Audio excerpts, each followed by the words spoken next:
சகோதரனே, சகோதரியே, உங்கள் வாழ்க்கையில் பிரேக் த்ரூ என்ற வார்த்தையை கேட்டிருக்கீங்களா? திருப்பு முனை, மாற்றம், அல்லது திடீர்னு ஒரு அற்புதம். இதெல்லாம் இப்போ கர்த்தர் உங்களுக்கு செய்யணும். இன்றைக்கி உங்களுக்கு ஒரு திருப்பு முனை தேவை, ஒரு பிரேக் த்ரூ தேவை. பொருளாதார பிரச்சனையில் பிரேக் த்ரூங்கிற வார்த்தை வருது. ஸ்போர்ட்ஸில் அப்படியே ஒரு பிரேக் த்ரூ.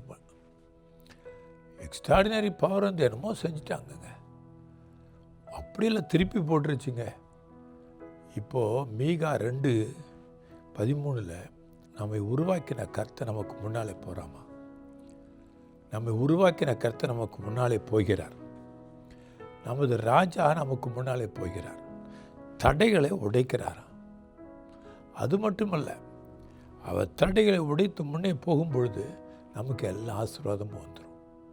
தடைகள் பல விதங்களில் நம்ம பார்க்குறோம் இல்லை? ஆனால் இப்போது ஹிஸ்ட்ரி, வரலாறு படிப்பீங்கன்னு உங்களை பார்த்து நான் சொல்கிறேன். பழைய ஏற்பாட்டுக்கு ஒரு வரலாறு இருக்குது, புதிய ஏற்பாட்டுக்கு ஒரு வரலாறு இருக்குது.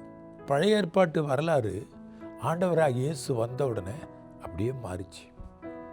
இப்போ புதிய ஏற்பாட்டின் வரலாறு உங்களுக்கு தெரியுமா? உங்களுக்கு அது பரிசுத்தாவினால் உண்டாகிற வல்லமை. வேதாகமத்தில் நீங்கள் எடுத்துட்டீங்கன்னா, நியாயப்பிரமாணத்திற்கு முந்தின நாட்கள், நியாயப்பிரமாணத்தின் நாட்கள், இப்போ நியாயப்பிரமாணத்துக்கு அப்புறம் இருக்கக்கூடிய நாட்கள்னு படிக்கிறோம். கிபி கிமுலாம் சொல்கிறோம். இப்போ உங்கள் வாழ்க்கையில் ஆண்டவராக இயேசு வருவதற்கு முன்பு வேறு மாதிரி இருந்திருக்கும், இயேசு வந்த பிற்பாடு வேறு மாதிரி இருக்கும். ஆனால் கிறிஸ்தவ குடும்பத்திலே பிறந்திருப்போம், பைபிள் இருக்கும், தொடமாட்டோம். இப்போ எவ்வளோ பெரிய தடை! அதனாலேயே அநேகருக்கு ஆசீர்வாதம் இல்லை. அநேக ஆண்டவருடைய பிள்ளைகள் மீண்டும் மீண்டும் வார்த்தையை கேட்டு அப்படி மழுங்கி போனவர்களாக மாறிடுவாங்க. நீங்கள் அப்படி இருக்கக்கூடாதுங்க பிரதர். இன்றைக்கி உங்கள் வாழ்க்கையை ஆண்டவர் திருப்பணும்னு விரும்புகிறாரு. அவர் திருப்பிட்டால் வானத்தின் பலகணிகளும் திறக்கப்படும், ஒளிப்படத்தின் பொக்கிஷங்களும் வரும். இதுவரை கண்டிராததும் கேட்டிராததுமான பெரிய பெரிய காரியங்கள் நடக்கும். அன்எக்ஸ்பெக்டட் திங்ஸ் நடக்கும். எக்ஸ்ட்ராடினரி பவர் வரும். அது மட்டுமல்ல, நேச்சுரல், சூப்பர் நேச்சுரல். அப்போது சூப்பர் நேச்சுரல் அவங்களுக்கு சில அற்புதங்கள் நடக்கும். ஆண்டவர் வந்துட்டு எல்லாம் மாறிடும். சகேயனுடைய வீட்டுக்கு, பாவியாக இருக்கிற அவனுடைய வீட்டுக்கு வந்தார், இயேசு வந்தார். பாவிகளை நேசிப்பாருங்க, பாவத்தை மட்டும்தான் வெறுப்பார். வந்த உடனே அவன் அப்போவே உணர்வடைந்து, ஐயோ நான் தவறு செஞ்சிட்டேன், லஞ்சம் வாங்கிட்டேன், எல்லாத்தையும் நான் நாளத்தனையாக திரும்ப செலுத்துகிறேன்னு சொன்ன உடனே இன்றைக்கு இந்த வீட்டுக்கு ரட்சிப்பு வந்தது. திருப்பு முனை. சமாரிய பெண் பாவத்தில் திருப்தி அடையாமல் அவள் தண்ணீர் எடுக்க வந்தாளாம், ஒரு குடத்தை எடுத்துட்டு. அங்கே இயேசு அவளை சந்தித்தார். அவளுடைய வாழ்க்கையை அப்படியே வெளிப்படுத்தின உடனே ஊரையே கூப்பிட்டு வந்துட்டான். ஒரு திருப்பு முனை. மீன் பிடிக்கிறவங்க வலையை வைத்து கொண்டு, அதாவது வலையில் வெறும் தூசி, அழுக்கு, அதை பார்த்து கொண்டு இருந்தாங்க.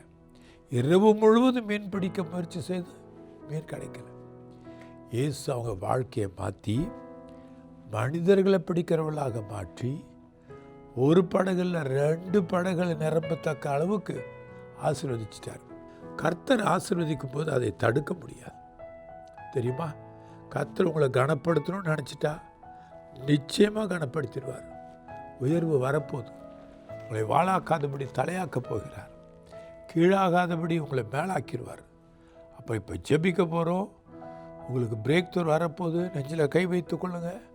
அன்பின் தேவனே, நேற்றும் இன்றும் என்றும் மாறாத தெய்வமே, என் ஜனங்களுக்கு, சகோதரனுக்கு, சகோதரிக்கு, பிள்ளைகளுக்கு, வாலிப தம்பி தங்கைகளுக்கு ஒரு பிரேக் த்ரூவை உண்டு பண்ணுங்க. சூப்பர் நேச்சுரல் மிரக்கிள்ஸ் அவர்களுக்கு நடக்கட்டும். இயற்கைக்கு அப்பாற்பட்ட முறையில் அதிசயங்களை செய்கிறபடியா வல்லமையின் கரம் வானத்தின் பலகணிகளை திறந்து இடகொள்ளாமற் போக மட்டும் ஆசீர்வதியும். புதிய புதிய அற்புதங்களை இப்பொழுதே செய்யும். இயேசுவின் நாமத்தினாலே ஆமென், ஆமென்.